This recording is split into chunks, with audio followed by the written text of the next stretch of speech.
नारद जी ने श्री कृष्ण जन्माष्टमी की व्रत कथा बताते हुए इस प्रकार कहा है। देवराज इंद्र द्वापर युग की बात है। उन दिनों मथुरा में उग्रसेन नाम के एक राजा थे। स्वभाव से तो वह बहुत सीधे साधे थे। यही कारण था कि उनके पुत्र कंस ने उनका राज्य हड़प लिया और स्वयं मथुरा का राजा बन बैठा। कंस की एक बहन थी जिनका नाम देवकी था। कंस अपनी बहन देवकी से बहुत प्रेम करता था। देवकी का विवाह वासुदेव से तय हुआ तो विवाह संपन्न होने के बाद कंस स्वयं अपनी बहन को उसकी ससुराल छोड़ने के लिए तैयार हुआ। स्कंद पुराण के अनुसार जब वह अपनी बहन को छोड़ने के लिए जा रहा था, तभी एक आकाशवाणी हुई कि जिस बहन को वह इतने स्नेह से विदा करने के लिए स्वयं ही जा रहा है, इसी बहन का 8वां पुत्र तेरा वध करेगा। यह सुनते ही कंस क्रोधित हो गया और देवकी को मारने लगा। यह देखकर वासुदेव ने आगे बढ़कर कहा कि वह देवकी को कोई नुकसान ना पहुंचाए। वह स्वयं ही देवकी की 8वीं संतान कंस को सौंप देगा।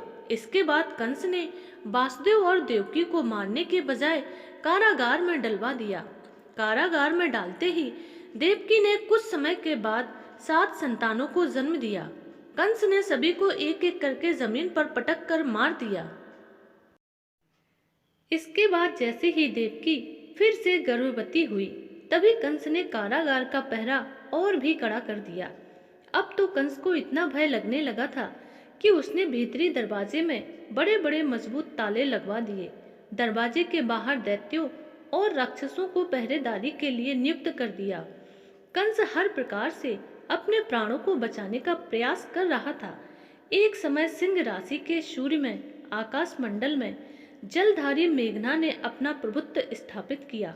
भादो मास के कृष्ण पक्ष की अष्टमी तिथि को घन घोर अर्धरात्रि थी।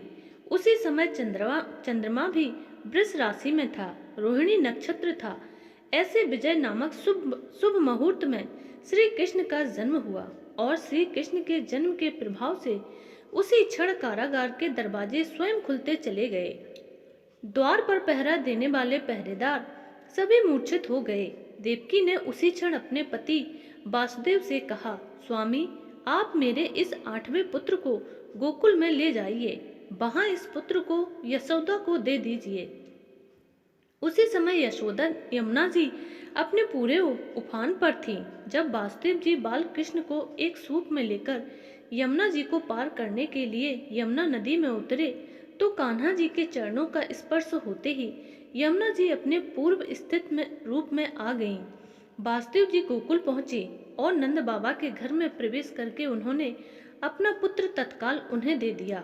और उसी समय यशोदा मैया गहरी नींद में थीं, तो उन्होंने नवजात कन्या को उनके पास से उठाया और अपना पुत्र नवजात कन्या की जगह पर रख दिया और वापस मथुरा में लौट आए। प्रातःकाल होने पर जब सभी रक्षा पहरेदार निद्रा से जागे, तो कंस ने द्वारपालों से पूछा कि अब देवकी की गर्भ से क्या हुआ, इस बात का पता लगाकर मुझे बताओ। द्वारपालों ने कंस की आज्ञा को मानते हुए जब कारागार में जाकर देखा, तो वहां देवकी की गोद में कन्या थी, जिसे देखकर द्वारपालों ने तुरंत कंस को बताया। किंतु कंस को तो उस कन्या से भी भय होने लगा। इसीलिए वह स्वयं कारागार में गया और उसने देवकी की गोद से कन्या को छीन लिया और उसने एक पत्थर की चट्टान पर जैसे ही पटकने वाला था कि वह कन्या माया से आकाश की ओर चली गई और एक दिव्य ज्योति के रूप में बदल गई। उसने कंस से कहा, दुष्ट, तुझे मारने वाला तो गोकुल में पैदा हो चुका है और उसी से तेरी मृत्यु भी निश्चित है। मेरा नाम तो वैष्णवी है। आकाशवाणी को सुनकर कंस क्रोधित हो उठा। उसने नंद बाबा के घर में पूतना राक्षसी को कृष्ण का वध करने के लिए भेजा। किंतु जब वह राक्षसी श्री कृष्ण को स्तनपान कराने लगी, तो श्री कृष्ण ने उसके स्तनों से उसके प्राणों को ही खींच लिया और वह राक्षसी कृष्ण कृष्ण कहते हुए मृत्यु को प्राप्त हो गई। जब कंस को पूतना की मृत्यु का समाचार मिला, तो उसने कृष्ण का वध करने के लिए बड़े बड़े दैत्यों को भेजा, किंतु श्री कृष्ण के हाथों मृत्यु को प्राप्त हुए। बलवान राक्षसों की मृत्यु से आघात से कंस अत्यधिक भयभीत हो गया। उसने द्वारपालों को आज्ञा दी कि नंद बाबा को तत्काल मेरे सामने उपस्थित किया जाए। द्वारपाल नंद बाबा को लेकर जब उपस्थित हुए तो कंस ने नंद बाबा से कहा कि अगर तुम्हें अपने प्राणों को बचाना है तो पारिजात के पुष्प लेकर आओ। अगर तुम नहीं ला पाए तो तुम्हारा वध निश्चित है। कंस की बातों को सुनकर नंद जी ने ऐसा ही किया और कहा, अपने घर की ओर चल दिए। घर आकर अपनी पत्नी यशोदा को सुनाया, जिसे श्री कृष्ण ने भी सुन लिया। एक दिन श्री कृष्ण अपने मित्रों के साथ यमुना नदी के किनारे गेंद खेल रहे थे और अचानक स्वयं ही गेंद को यमुना नदी में फेंक दिया। यमुना में गेंद फेंकने का मुख्य उद्देश्य यही था कि वह किसी भी प्रकार पारिजात पुष्पों को तोड़कर लाया जाए। देवर्षि नारद ने देवराज इंद्र से कहा। कंस ने भी श्री कृष्ण को मथुरा बुलाने का न्योता दिया और वहां पर मल्ल युद्ध का आयोजन किया, जिसमें श्री कृष्ण ने चारूण को मल्ल युद्ध में मार गिराया। श्री कृष्ण ने अपने पैरों को चारूण के गले में फंसाकर उसका भी वध कर दिया।